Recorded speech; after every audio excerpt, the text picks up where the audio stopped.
E aí galera, aqui é o Rafael. Eu não tô com o Léo aqui do meu lado porque ele tá gravando. Então hoje vamos gravar mais um LR zoeira, só que hoje vai ser desafio. Então bora, chega mais. Vamos primeiro fazer o desafio que é comer limão. Velho, limão é muito fácil. Vamos pegar limão aqui. Limão, um limãozinho. Cortar ele aqui.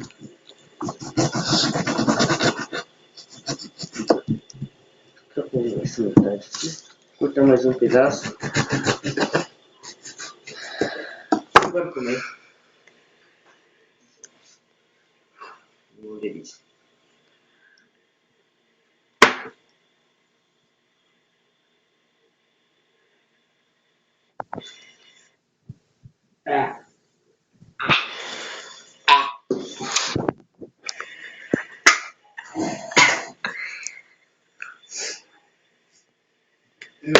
Não dá.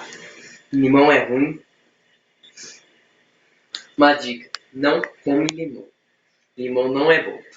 Chega mais da câmera aí, Léo. Sua vez de se ferrar com limão. E aí, galera, esse cara aí é fraco. Fraco é escambau. Você é fraco. Cala a boca. Você é fraco. Cala a boca. Você é fraco. Fica quieto aí. Parabéns. Merece o Oscar agora. Ó, vou ensinar uma vez só, hein? Uma vez só. Ó, põe o paninho assim.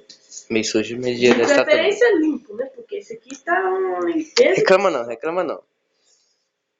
Você joga a casquinha assim, devagarzinho assim, ó. Ó, você vai arrancando a casquinha assim. Pá, de boa. Vamos ouvir o professor. Né? Pega assim, pá. Esses esquilos de hoje em dia é foda. Rasga aqui, se for do lado assim. Tá? Se quiser cortar aqui, espera só.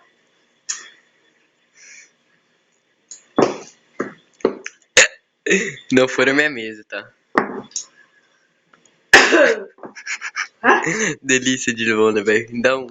Dá um sorrisinho agora. Lindo. Agora um pedaço. Espera que tá